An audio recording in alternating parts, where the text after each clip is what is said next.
So I'm delighted to see so many people have turned up and at such short notice. Thank you so much for coming.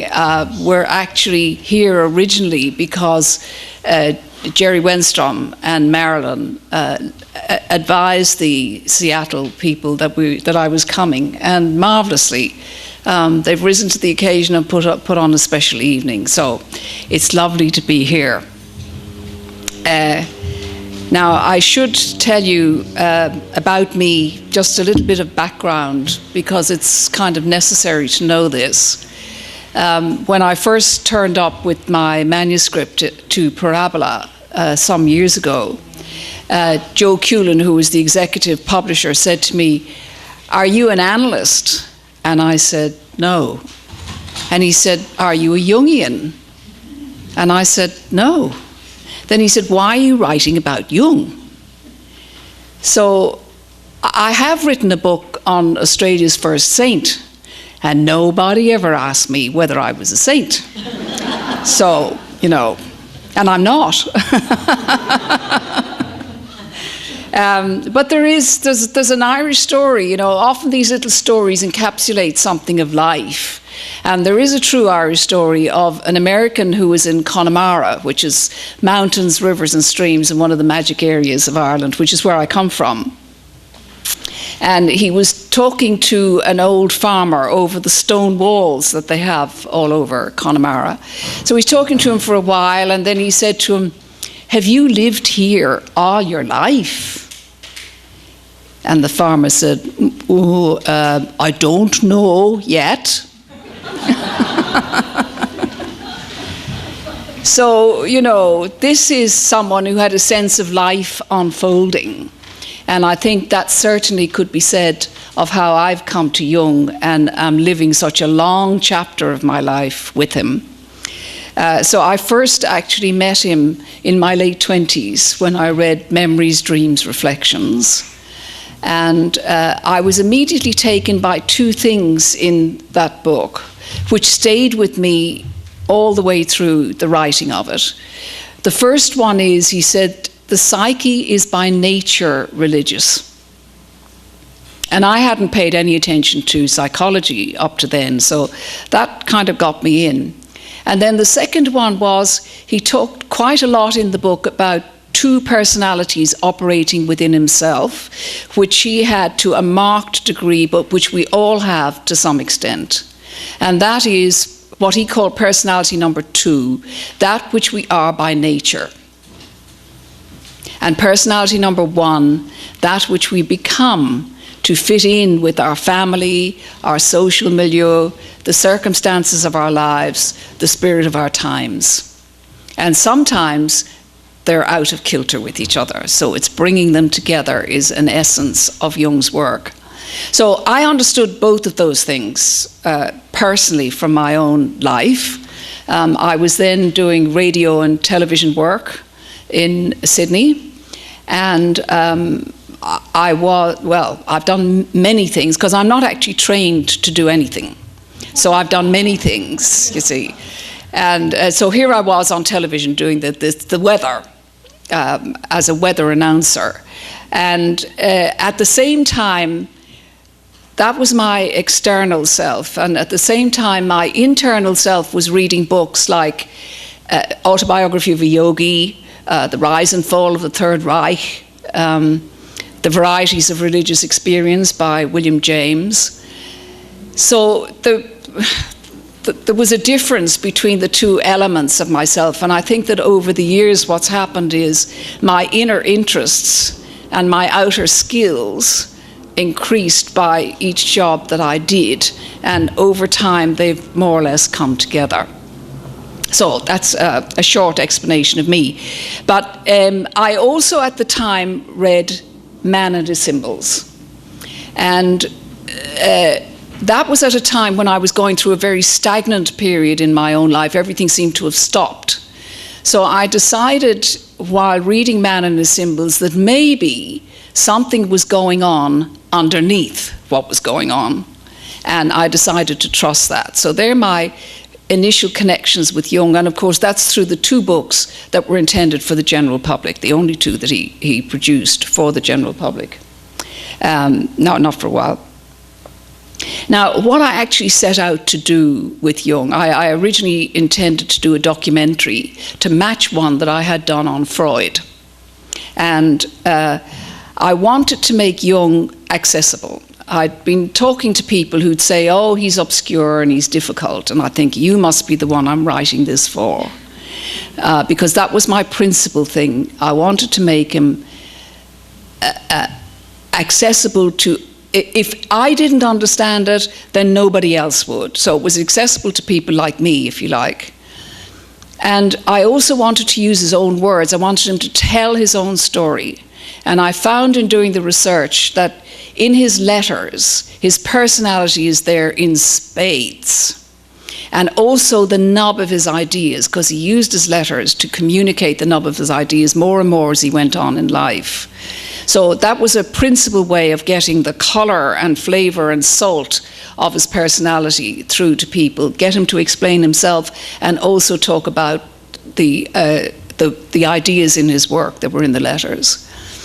I then used part of his later works, in particular, where the deepest of his works. I found wonderful books of reminiscences by people who knew him, who were colleagues or patients or friends. And I also, of course, used Memories, Dreams, Reflections, his autobiographical book, for the public.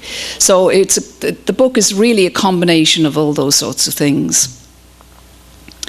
And I wanted to present it in such a way that people would make up their own minds. I didn't want to tell people what to think. Now, obviously, because I'm in control of what material goes in, there's a certain amount of what I've selected does give a bias to that extent. But I hope that I've done it in such a way that I've just presented the material as such and then left it for others to understand in whatever way they picked it up. So they were my intentions.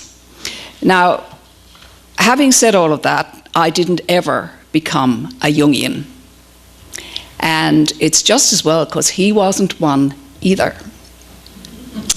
He was Jung. So why be a second-class Jung if I can be an original me? And he said it himself, and he said it repeatedly in his works, in different forms. He said, I do not want anyone to be a Jungian. I want people, above all, to be themselves. Should I be found one day only to have created another ism, then I will have failed in everything I tried to do. So you could then ask the question, why look to him at all then, now 51 years after his death? But I think it's this very authenticity of him in his life and his work is the thing that we can look to. Because Jung had to learn to be what he was. It didn't happen easily, and it didn't come over a short period of time. It went over many, many years of his life. And he says of himself at the age of 84, having found the courage to live himself out by that stage, the journey from cloud cuckoo land to reality lasted a long time. In my case, Pilgrim's Progress consisted in my having to climb down 1,000 ladders until I could reach out my hand to the little clod of earth that I am. And he also said of himself, my life has been, in a sense, the quintessence of what I have written, not the other way round. The way I am and the way I write are a unity. All my ideas and all my endeavours are myself. So Jung had this, everything he wrote, he experienced himself first. And that's this authentic quality that comes right through his work when you start researching it. So tonight I thought it might be worthwhile just to remind ourselves of some of the things Jung was in his life and his work, and to see how that shows up in the central messages of his work, and then most importantly to see how that resonates with us personally. If there are things that we feel that we can identify with, or that are part of our own lives, just keep it at the back of your minds as we're going through, and then maybe later on somebody might like to make a statement about it. So it's not just something out there, it's something that we resonate with ourselves. So that Jung's work is essentially spiritual, he attests to himself. He said, "The main interest of my work is not concerned with the treatment of neurosis, but rather with the approach to the numinous, which is the real therapy." And there are 4 key elements of his teaching. 1, we need to become our complete selves to live as whole human beings. 2, the complete or whole self lives naturally in 2 levels or worlds: an outer earth-rooted material level and an inner spiritually centered one. 3, the spiritual source of life needs humanity to mirror its creation in consciousness and help evolve it further. And 4, the whole human being is open to the divine as co-creator. So as a human being, Jung, by all accounts, was indeed the best example of his own teaching. And there's an Israeli writer, Eric Neumann, who has left this account of him. He'd worked with Jung as a student and then became a writer in his own right. And he said, "Encountering in a man, with all his weaknesses and in all his greatness, that which is greater than man, and in which nevertheless everything human is rooted, was for me a decisive and direction-setting experience."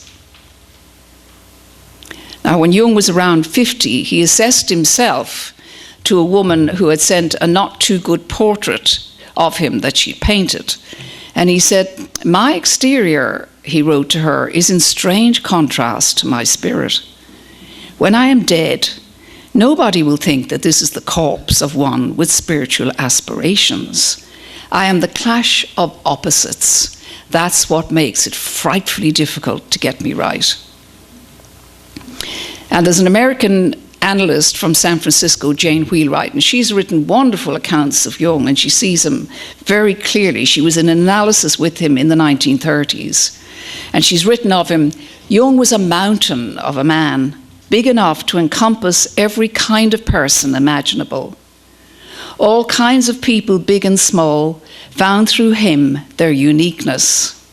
He touched all kinds of people who came his way.